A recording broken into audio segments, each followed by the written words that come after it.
I first of all noticed that it's a small group today, so দেখুন, এটি test cricket. আর আসলে সবকিছুই মানসিক।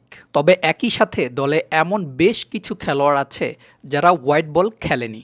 তারা গত কয়েক মাস ধরে রেড বল ক্রিকেট নিয়েই পড়ে আছে এবং রেড বলই খেলছে।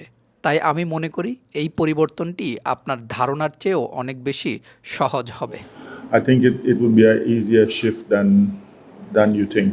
You know, knowing Mushi for the short time I've known him, মুশফিককে আমি অল্প সময় ধরে যতটুকু চিনেছি তার কাছে এটি প্রথম টেস্ট বা ৫০তম টেস্ট কিংবা ১০০তম টেস্টের মতোই। তিনি যেভাবে টেস্ট ম্যাচের প্রস্তুতি নেন এবং দলকে নেতৃত্ব দেন তা একইভাবে চালিয়ে যাবেন। তিনি ১০১ নম্বর টেস্টকেও অন্য সব ম্যাচের মতোই একইভাবে গুরুত্ব দিবেন। just as he looked at everything else. Well, I don't know what you mean by home condition. আসলে হোম কন্ডিশন বলতে আপনি কি বোঝাচ্ছেন তা আমি জানি না। এটি একটি ভালো ক্রিকেট পিচ হতে যাচ্ছে এবং আমাদের পরিকল্পনা করতে হবে আমরা তাদের বিরুদ্ধে কিভাবে ব্যাট করব। আপনি যদি র্যাঙ্কিংয়ের উপরে উঠতে চান তবে আপনাকে এই ধরনের বিশ্বমানের বোলারদের বিপক্ষেই খেলতে হবে। একটি ইউনিট হিসেবে আমরা জানি যে আমাদের দীর্ঘ সময় ধরে ব্যাটিং করতে হবে এবং বড় স্কোর গড়তে হবে। এখন সবাই বড় রান করার মানসিকতায় আছে, যা একটি ইতিবাচক দিক। They want to get big scores now, which is a good thing. So it's good to have. দলে তরুণ এবং নতুন খেলোয়াড় আসা সবসময় ভালো। আগামীকাল আমরা বসে চূড়ান্ত একাদশ ঠিক করব। তাই সবসময় কারো অভিষেকের সম্ভাবনা থাকে, তবে এখন পর্যন্ত চূড়ান্ত কোনো সিদ্ধান্ত নেওয়া হয়নি। Decided finally yet. It's history. That history is gone. না, সেটি এখন ইতিহাস। সেই ইতিহাস শেষ হয়ে গেছে। আমরা এখন নতুন ইতিহাস গড়তে চাই এবং শুক্রবারের দিকে তাকিয়ে আছি। আগে কি হয়েছে তা কিছু যায় আসে না। হ্যাঁ, গত ম্যাচে জেতার স্মৃতি মনের কোণে কিছুটা আত্মবিশ্বাস দেয়, কিন্তু এটি একটি নতুন ম্যাচ।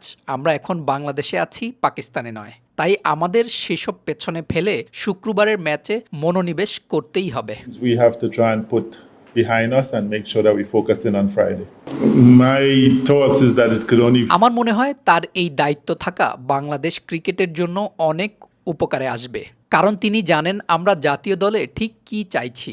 তিনি তৃণমূল বা নিচের স্তরেও সেই বিষয়গুলো বাস্তবায়নের জন্য চেষ্টা করবেন। অনূর্ধ্ব-১৯ থেকে জাতীয় দল পর্যন্ত এই ধারাবাহিকতা বজায় রাখা অত্যন্ত জরুরি। আমি এতে কেবল সুবিধাই দেখছি। Team, so I can only see it being a benefit for us.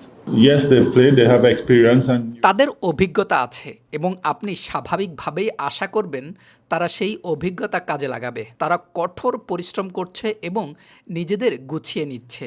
আশা করি সব কিছু ভালো হবে।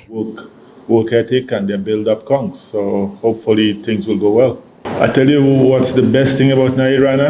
রানার সবচেয়ে ভালো দিক হলো সে কোথায় আছে এবং তাকে কি করতে হবে সে সম্পর্কে তার প্রখর ধারণা আছে। নতুন একজন খেলোয়াড় হিসেবে তার মানসিকতা এবং প্রস্তুতির ধরন অত্যন্ত বুদ্ধিদীপ্ত। তবে আমাদের তাকে পর্যবেক্ষণ করতে হবে। আমাদের নিশ্চিত করতে হবে যেন তার উপর অতিরিক্ত চাপ না পড়ে। সে পুরোপুরি ফিট না থাকলে আমরা তাকে টেস্টে খেলাবো না, কারণ গতির জন্য তাকে আমাদের দীর্ঘমেয়াদে প্রয়োজন। আমাদের এক ঝাঁক ভালো ফাস্ট বোলার আছে এবং রানা বর্তমানে গতির দিক থেকে নেতৃত্ব দিচ্ছে, তাই আমাদের তাকে আগলে রাখতে হবে। Pace is concerned now, so we have to look after him too. The challenging times means that you have to. Challenging মানেই হলো আপনাকে আপনার খেলার মান আরও বাড়াতে হবে এবং ভালো উইকেটে কিভাবে বল করতে হয় তা জানতে হবে। সব দলই এখন এই একদিকে এগোতে চায়, কারণ আমরা আরও ভালো ক্রিকেট খেলতে চাই। আমরা চাই যখন আমরা দক্ষিণ আফ্রিকায় যাব আমাদের স্পিনাররা যেন সেখানেও ভালো উইকেটে বল করতে পারে। তাই ছেলেরা নতুন কিছু শিখছে এবং ভালো উইকেটে বল করার জন্য প্রয়োজনীয় পরিবর্তনগুলো নিয়ে কাজ করছে। Do for these better wickets that we're playing on now.